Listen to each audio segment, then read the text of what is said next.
Hello my lovelies, I'm having what feels like a really unproductive Friday because I'm so tired. Edith was up half the night.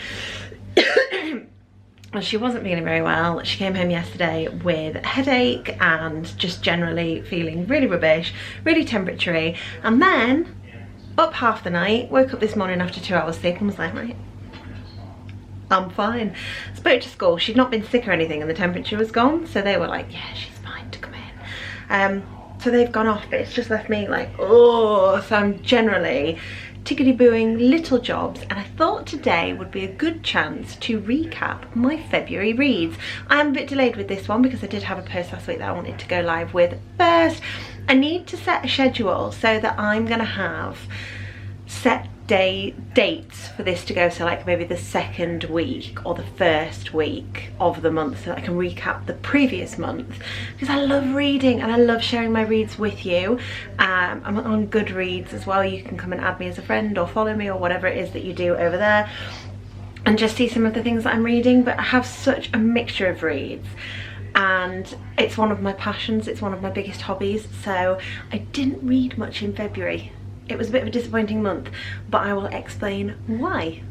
Okay, let's do this. Let's round them up. Firstly, I have a highlight on my stories on Instagram at Toby and Rue, where I share all of the books that I have been reading. I have done a 2022 one because I was aiming to read 75 books in a year. I got to 69, I think.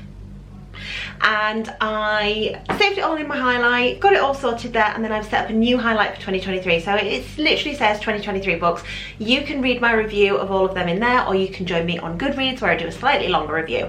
Whatever tickles your pickle. Okay, first book that I read in February was Twisted Game by Eva Ashwood. Do not get this confused with the, I think her name's Anna something. Anna, it begins with H. Can't quite remember it, but don't get it confused with that book because it is a completely different book. However, it's a filthy book. It's called Twisted Game, and then the bracket is Filthy Wicked Psychos. Okay, this was number 1. I also read number 2. I really liked this series, and what I found was that at the end of, I think it was the end of February, book number 3 came out, and then book number 4 is coming out in October. I thought it was a really good series. There was a lot about it that was like eyebrow raising, and you had to step back and be like, oh, if this was a real situation, I'd be ringing the police. But because it's a book, well, it's fine.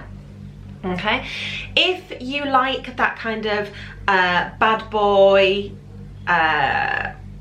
hot-headed, kinky love triangle, the only thing that I found a bit weird about this, and I have to say I can't quite get over it, is the fact that the 3 main male characters are brothers, all with one main female character, and I really struggled with it, but the story was written so well. I don't know, but that bit, they don't have anything to do with each other during the so much scenes, but the fact that they were siblings just made it feel very unrealistic. I would probably have given it a 3 out of 5.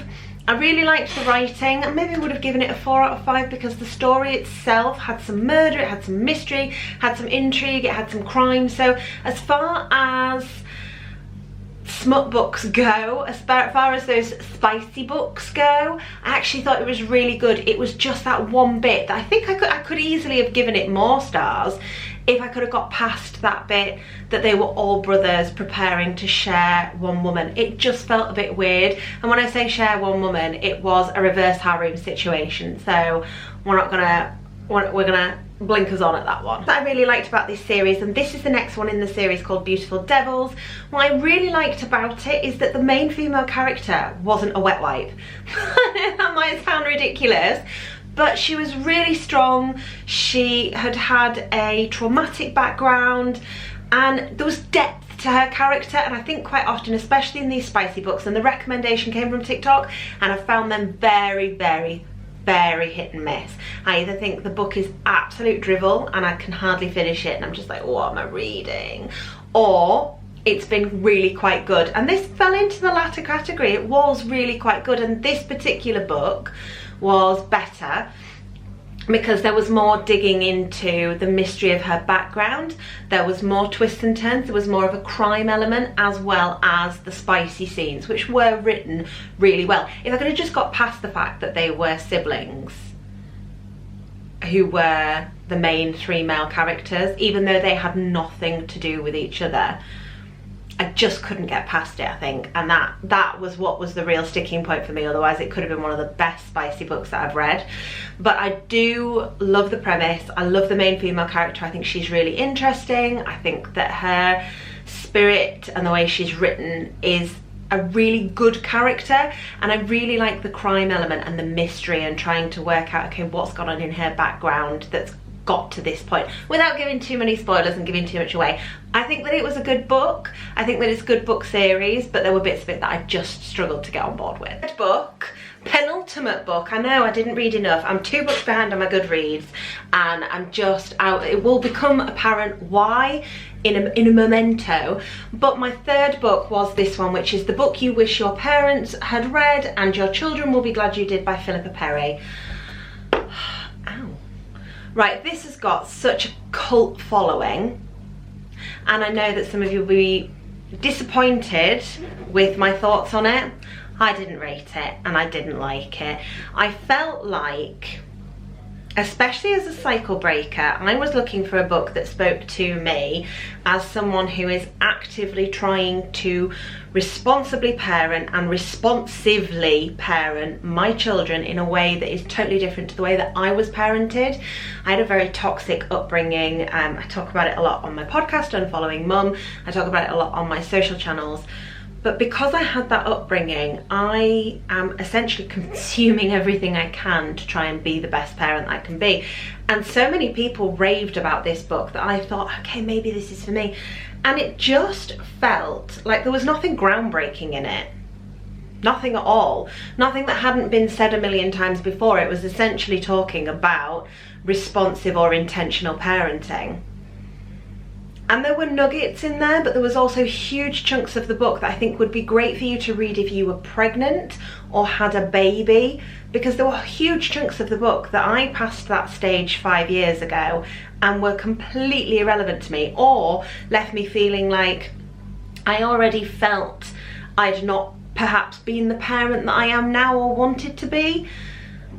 And now I feel even more shitty about it because this extremely privileged, wealthy psychologist is telling me that I was not a good enough mum. And every so often she'll stop and talk about how this isn't intended to guilt you or to shame you, but just the tonality of it fell flat for me as well. There was a lot about it, and it's a me problem if it made me feel any particular type of way, because I feel that my parenting wasn't what I wanted it to be, and that's fine, that's nothing to do with the author. But there was a lot about the book that, like talking about booking a hotel for the weekend and having one-to-one time. I do my utmost to have one-to-one time with my children, but I am aware that that is being able to do that out of the house, being able to do that is a privileged position. I have a partner who I can say, can you do this? I have family support from his parents who I can say, can you take the other two? And I have the financial ability to be able to do certain things one-to-one with my children. And the advice, some of it was just so flippantly privileged that it really didn't ring true for me. When I talk about one-to-one time, I always try to talk about, okay, I appreciate if you are a single parent and might have younger children, perhaps making that one-to-one time for your older child looks like putting your other kids to bed and saying, no, you don't come downstairs, we can do something together, just me and you tomorrow, but I'm going to spend some time, I do it all the time with Ruben, I'm going to spend some time with Ruben this evening and we're going to watch a movie because he's older than you. He can watch slightly older things and that's his mummy time. And then I'll do perhaps some baking with Edith tomorrow where it's just me and her and my focus is on her. Those are examples of what one-to-one time can look like. But the examples that were given in this book were just outlandishly privileged at certain points. And it just, nothing about it was groundbreaking. Nothing about it was different to what a million other people have said. But a lot of it did come from a place of privilege, and a lot of it did come from a place of certain social standing, and just felt judgmental and unhelpful as opposed to being the book that I was hoping it was going to be. Would I recommend it? If you are looking for something as a cycle breaker and you have very, very young children and you want to read about being a responsive, intentional or gentle parent, then I think that it could be somewhat helpful for you. Do I think there are much, much better books out there, and this was not deserving of the hype that it got? 110%.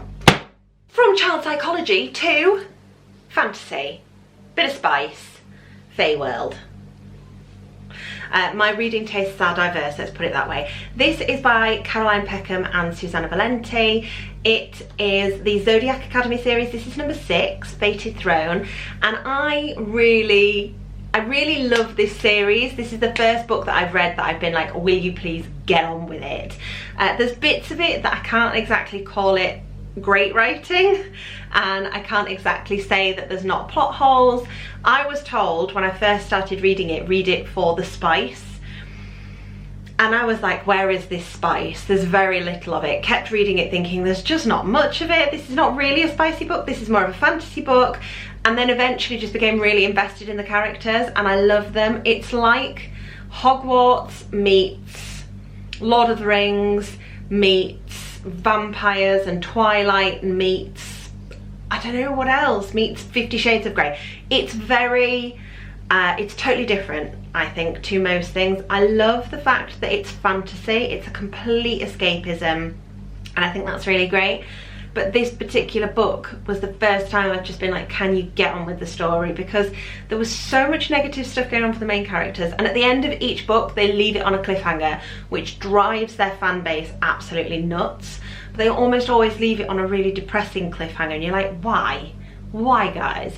And this picked up from that, but then just didn't get less depressing for the first 30% of the book. And I think the intention behind it is to really invest you in the character stories, because you are invested in the character stories, but to really make you hate Lionel, who's the main villain, and the Shadow Princess, who's the main villain, and to really bring about a true dislike for that, you know, how you would Voldemort. But what it did was irritate me because it just dragged on too much. And occasionally what I find, that they have characters that I just don't understand why they're in there. There's Geraldine, who I just think it's meant to be for comic relief, but sometimes it's just silly. And I think I'm a bit too grown up for it. And I read it and I'm like, yeah, this is definitely aimed at a younger reader. And then I get to the next chapter and I'm like, no, I'm invested again. It's a really mixed bag. I would honestly give it 4.5 out of 5 stars just for the way in which it has invested me and made me fall in love with this Fae realm. I've read pretty much everything apart from the last few Zodiac Academy books, because what the authors did was they said that they were going to complete the book on book 9 and then announced a couple of weeks before that book was due to release that they couldn't actually quite complete it. So whoopsie, they were going to do a number 10 or a number 9, I'm not sure which one it was, and that irritated the hell out of everybody, understandably so, because I'm waiting for them to finish the Dark Penitentiary books, which they've said they won't finish until they finish Zodiac Academy.